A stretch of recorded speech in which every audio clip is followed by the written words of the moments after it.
नमस्कार दोस्तों आशा करता हूं कि आप सभी स्वस्थ होंगे और बहुत अच्छे तरीके से अपनी तैयारी चल रही होगी। दोस्तों अभी हाल ही में अपने सब इंस्पेक्टर 2021 की वैकेंसी के इंटरव्यू जो चल रहे हैं उसके अंतिम फेज जो माना जा रहा है 8वां फेज, उसकी डेट्स आ चुकी हैं। और जैसा कि अपना पिछले वीडियोस में अनुमान था कि 15 या 20 मई तक अपने इंटरव्यू समाप्त हो जाएंगे, तो 19 मई को अपने इंटरव्यू समाप्त हो जाएंगे और आशा है कि तुरंत ही उसका रिजल्ट भी डाला जाएगा। और सबसे मेन बात की जल्द ही हम आशा करते हैं कि अगली वैकेंसी आएगी। हालांकि अभी कोई जानकारी नहीं है कि अगली वैकेंसी कब आए, तो 2 महीने भी लग सकते हैं, 3 महीने भी लग सकते हैं। अगर 2 या 3 महीने लगेंगे तो भी दिक्कत यह है कि एग्जाम कब उसके हो पाएंगे, तो अभी उसके बारे में कोई इन्फॉर्मेशन नहीं है। दोस्तों ये वीडियो अपना GK सेकंड पेपर एनालिसिस के बारे में होगा। इससे पहले हमने हिंदी के एनालिसिस को देखा था। तो दोस्तों पेपर शिफ्ट मेरी 15 सितंबर 2021 की थी। जीके एंड जीएस का सेकंड पेपर जो है। करंट अफेयर्स को लेते हैं सबसे पहले। दोस्तों राजस्थान करंट से 7 क्वेश्चन आए थे। अब इन 7 क्वेश्चन में करंट प्रॉपर करंट थी, ये ना तो इकोनॉमिक सर्वे से रिलेटेड होके थी, ये सिर्फ प्रॉपर करंट थी। करंट का मतलब जैसे एक क्वेश्चन था कि राजस्थान सरकार द्वारा अभी हाल ही में एग्जाम्स रिलेटेड कोई इन्फॉर्मेशन थी, दिशारी नाम का एप्लीकेशन था, तो ये एक तरीके से प्रॉपर करंट हो गई। तो राजस्थान करंट से 7 क्वेश्चंस थे और इंडिया करंट से 10 क्वेश्चन थे। ये प्रॉपर करंट के क्वेश्चन है और दोनों को मिलाकर ये 17 क्वेश्चन होते हैं, जो कि 100 क्वेश्चन में से 17 क्वेश्चन बहुत बड़ा वेटेज हो जाता है। तो दोस्तों मैं पहले भी शुरू से ही ये कहता आ रहा हूं कि करंट अफेयर्स और इकोनॉमिक्स ये बहुत बड़ा वेटेज अपने सेकंड पेपर में रखती है। तो ये बात हुई करंट अफेयर्स के बारे में। अगला इकोनॉमिक्स पे आते हैं। इकोनॉमिक्स राजस्थान से 8 क्वेश्चन थे। अब इकोनॉमिक्स में देखो, ये 8 क्वेश्चन में मैंने इकोनॉमिक्स सर्वे को भी ऐड कर दिया है और जो प्रॉपर अपने इकोनॉमिक्स, वैसे तो राजस्थान इकोनॉमिक्स में से इकोनॉमिक्स सर्वे ही अपने लिए सफिशिएंट होगा। राजस्थान इकोनॉमिक्स में जैसे अपने टॉपिक्स दिए, टॉपिक्स थोड़ा समझ में आते नहीं है, मिलते नहीं है, लेकिन वो सभी टॉपिक एक तरीके से अगर हम समाहित करें तो वो सभी इकोनॉमिक सर्वे के रूप में ही अपने सामने आते हैं। तो राजस्थान ये इकोनॉमिक्स पढ़ने के लिए अपने को इकोनॉमिक सर्वे को बहुत अच्छे तरीके से रीड करना है। उसके अंदर अपनी सारी योजनाएं आ जाएंगी। योजनाओं के क्वेश्चन, काफी सारे क्वेश्चंस थे, वो अपने इकोनॉमिक सर्वे में ही देखने को मिलेंगे और योजनाओं को अपने को बहुत अच्छे तरीके से रीड करना होगा, क्योंकि उनमें कथन बन के क्वेश्चन आते हैं। तो ये बात हुई अपने इकोनॉमिक्स राजस्थान की। दोस्तों इंडिया की इकोनॉमिक्स से 8 क्वेश्चन आए थे। ये इंडिया की इकोनॉमिक्स से प्रॉपर इकोनॉमिक्स है ये कोई, क्योंकि इंडिया इकोनॉमिक्स में अपने को जैसे बजट तो पढ़ना होगा, लेकिन इकोनॉमिक सर्वे पढ़ने की जरूरत नहीं पड़ती। इंडिया के इकोनॉमिक सर्वे को पढ़ने की जरूरत नहीं पड़ती। बजट अपने को इंडिया का पढ़ना पड़ेगा, लेकिन ये पूरे प्रॉपर इकोनॉमिक्स के क्वेश्चन हैं। जैसे हालांकि ये बेसिक क्वेश्चन था कि अप्रत्यक्ष कर निम्न में से कौन सा होता है, वो जीएसटी होता है। ये प्रॉपर अपन इकोनॉमिक्स में लेके ही मानकर चलेंगे। एक क्वेश्चन था कि बेरोजगारी और मुद्रास्फीति के बीच में जो वक्र बनता है, कुछ इस टाइप का क्वेश्चन था, उसमें स्टैग्फ्लेशन उसका आंसर था। ये 15 सितंबर का पेपर देखोगे तो उसमें आपको ये क्वेश्चन मिलेंगे। तो दोस्तों मेन बात ये है कि करंट अफेयर इंडिया राजस्थान और इकोनॉमिक्स इंडिया राजस्थान दोनों को मिला के आप जब देखेंगे 33 क्वेश्चन तो ये दोनों ही हो गए। 33 क्वेश्चन हो गए। तो 100 में से 33 क्वेश्चन। और मेन बात ये है कि जैसे राजस्थान जी के कोई अंत नहीं है, इनका खूब भंडार पड़ा है। साइंस टेक बहुत बड़ा सब्जेक्ट है।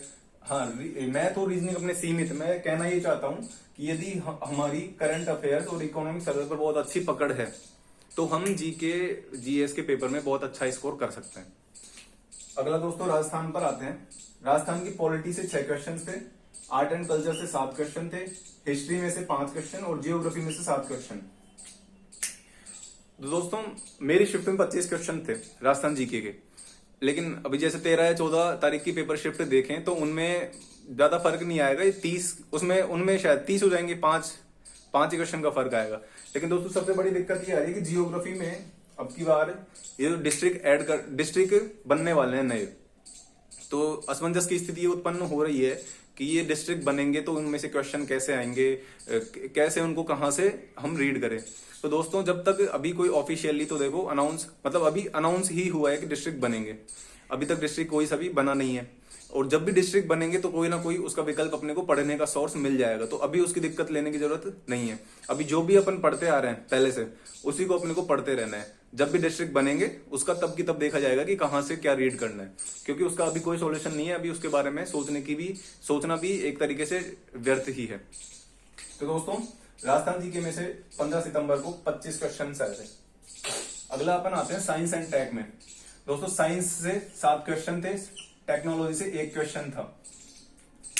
टेक्नोलॉजी को ज्यादा डीप नहीं पढ़ना है। टेक्नोलॉजी में से बेसिक क्वेश्चन आया था ज्यादा, मतलब ये क्वेश्चन था कि चंद्रयान जो अपना मिशन गया था उसमें लैंडर या रोवर का नाम पूछा गया था, तो ये टेक्नोलॉजी से ही हो गया एक तरीके से। लेकिन और जो साइंस है, साइंस के 7 क्वेश्चन आए थे। साइंस को भी मतलब नॉर्मल साइंस आएगी, नॉर्मल भी नहीं एक तरीके से, अगर बिल्कुल ही नहीं पढ़ी तो वो तो नहीं हो पाएगी, लेकिन ज्यादा कठिन क्वेश्चन भी नहीं आएंगे, नॉर्मल क्वेश्चन ही एक तरीके से उनको हम कह सकते हैं। तो अपने को साइंस एंड टेक जैसे 8 क्वेश्चन आ रहे हैं, ये 8 से 10 क्वेश्चन अपने को देखने को साइंस एंड टेक से मिलेंगे। तो अपने को साइंस पर ज्यादा फोकस करना है, टेक्नोलॉजी को अपने को पढ़ना है लेकिन ज्यादा डीप उनको पढ़ना नहीं है। ठीक है दोस्तों। रीजनिंग और मैथ, रीजनिंग से 5 क्वेश्चन आए थे, मैथ से 5 क्वेश्चन आए थे।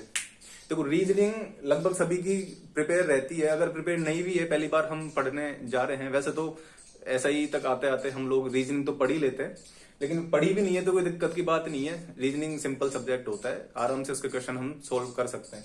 मैथमेटिक्स के 5 क्वेश्चन थे। मैथमेटिक्स के क्वेश्चन भी इजी क्वेश्चन थे, मतलब बिल्कुल लो लेवल के क्वेश्चन आते हैं, तो दिक्कत की बात नहीं है। थोड़ा बहुत हम देख के जाएंगे तो अपने क्वेश्चन वहां पर आसानी से सॉल्व हो जाएंगे। तो मैथ और रीजनिंग की ज्यादा दिक्कत नहीं लेनी। अगला आता है अपन इंडिया पे। इंडिया जियोग्राफी से 9 क्वेश्चन थे, पॉलिटी से 9 क्वेश्चन थे और हिस्ट्री से 3 क्वेश्चन थे। दोस्तों सबसे एक तरीके से देखिए, इसके 21 क्वेश्चन है इंडिया वाले पोर्शन से। अपने को इंडिया की जियोग्राफी बहुत अच्छे तरीके से पढ़नी है, और इंडिया की पॉलिटी, इंडिया पॉलिटी और राजस्थान पॉलिटी 6 क्वेश्चन, इन दोनों को बहुत अच्छे तरीके से पढ़ना है, क्योंकि हाल ही के एग्जाम्स में इनके बहुत अच्छे तरीके के क्वेश्चन अपने को देखने को मिले। तो पॉलिटी को बहुत अच्छे तरीके से पढ़ना है। जियोग्राफी में से क्वेश्चन ये है कि अगर एक बार पढ़ लेंगे तो उसके क्वेश्चन सोल्व हो जाएंगे। तो लेकिन पॉलिटी में है कि अगर वो क्वेश्चन को किसी भी तरीके से घुमा सकते हैं, क्योंकि हाल ही के पेपर्स में बहुत अच्छे लेवल के आरपीएससी ने क्वेश्चन दिए हैं 2nd ग्रेड के पेपर में, क्योंकि बहुत अच्छे टीचर से भी वो क्वेश्चन सॉल्व नहीं हो पाए थे। तो अपने को उस लेवल तक एक तरीके से पॉलिटी को पढ़ के जाना है। जियोग्राफी मतलब पढ़ने में इंटरेस्ट भी आता है, सिंपल सब्जेक्ट भी है, इतने कोई जैसे अपने नेट पीएचडी तो करनी नहीं है अपने को, तो इतना लेवल आएगा नहीं, लेकिन जितना लेवल हम पढ़ के जाएंगे उस लेवल का क्वेश्चन अपने को मिल जाएंगे। तो आसानी से पढ़ना है, आराम से पढ़ना है, जियोग्राफी के क्वेश्चन अपने सोल्व हो जाएंगे। लेकिन पॉलिटी बहुत अच्छे तरीके से रीड करनी है, ध्यान से रीड करनी है। हिस्ट्री में से ये आ रहा है कि हिस्ट्री पढ़े, मतलब किस में से क्वेश्चन ज्यादा आ रहे हैं। अब मेरे पेपर में तो 3 क्वेश्चन थे। अब इन 3 क्वेश्चन के लिए अगर हम पूरी की पूरी हिस्ट्री को पढ़ते हैं तो ये बहुत ज्यादा हो जाता है वैसे। हालांकि अभी अपने पास टाइम है, कुछ भी ऐसा कोई टॉपिक नहीं है कि हम जो ऐसा सोचें कि छोड़ना चाहिए अपने को, क्योंकि सफिशियंट टाइम है। फिर भी मैं ये कहना चाहूंगा कि अपने को एंशियंट, मिडाइवल और अपने को जो आधुनिक भारत की हिस्ट्री है उस पर ज्यादा फोकस करना चाहिए बजाय कि एंशियंट और मिडाइवल के। तो दोस्तों ये अपनी इंडिया वाला पार्ट रहा। वुमेन रिलेटेड क्राइम अपने जो नया टॉपिक जोड़ा था 2021 वाली भर्ती में, पहली बार ये टॉपिक जोड़ा गया था सिलेबस में। मेरे पेपर में इसमें से 1 क्वेश्चन नहीं था, 0 क्वेश्चन थे। लेकिन 13 और 14 वाले शिफ्ट में शायद 1 क्वेश्चन थे। वो सिंपल क्वेश्चन थे कि कार्यस्थल पर जो एक अधिनियम था, कार्यस्थल पर महिलाओं के विरुद्ध रोकथाम कुछ इस टाइप का 2013 का अधिनियम था, वो विशाखा गाइडलाइंस के तहत उसमें जारी हुआ था। तो वो पूछा गया था कि कौन सी गाइडलाइंस थी, तो विशाखा के तहत जारी हुआ था। लेकिन उसकी हमें दिक्कत लेनी नहीं है, ज्यादा परेशान नहीं होना है, क्योंकि सब्जेक्ट बहुत ज्यादा हो जाती है। वुमेन रिलेटेड क्राइम बहुत सारे एक्ट्स हो जाते हैं, अब उन पर इतना सारा टाइम देने के बजाय किसी और सब्जेक्ट पर दें तो बेटर रहे। अगला आते हैं वर्ल्ड ज्योग्राफी में से 3 क्वेश्चन आए थे। वर्ल्ड ज्योग्राफी बहुत अच्छा सब्जेक्ट है। ज्योग्राफी मतलब मेरा पर्सनली बताऊं, मेरे को ज्योग्राफी अच्छी लगती है। वर्ल्ड ज्योग्राफी, अपने इंडिया ज्योग्राफी पढ़ोगे आप, थोड़ा सा अपना वर्ल्ड ज्योग्राफी का भी अपने को थोड़ा बेस मिल जाएगा कि हाँ कहाँ से कैसे कैसे चीजें उत्पन्न हो रही है। तो उस तरीके से वर्ल्ड ज्योग्राफी में से हमने 3 क्वेश्चन आए थे।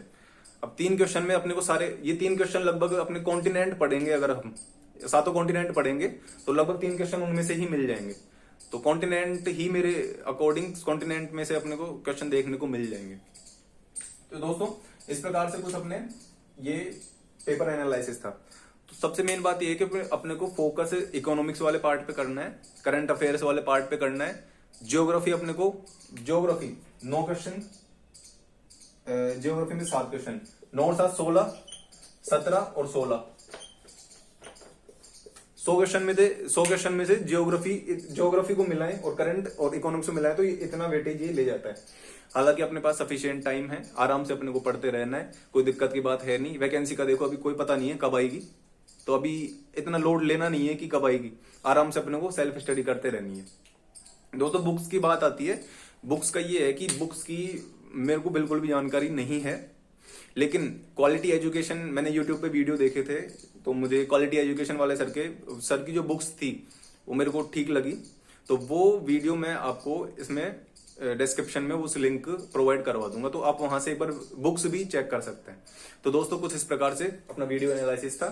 अगर वीडियो अच्छा लगा तो इसको लाइक कीजिए और चैनल को सब्सक्राइब कीजिए। थैंक यू दोस्तों।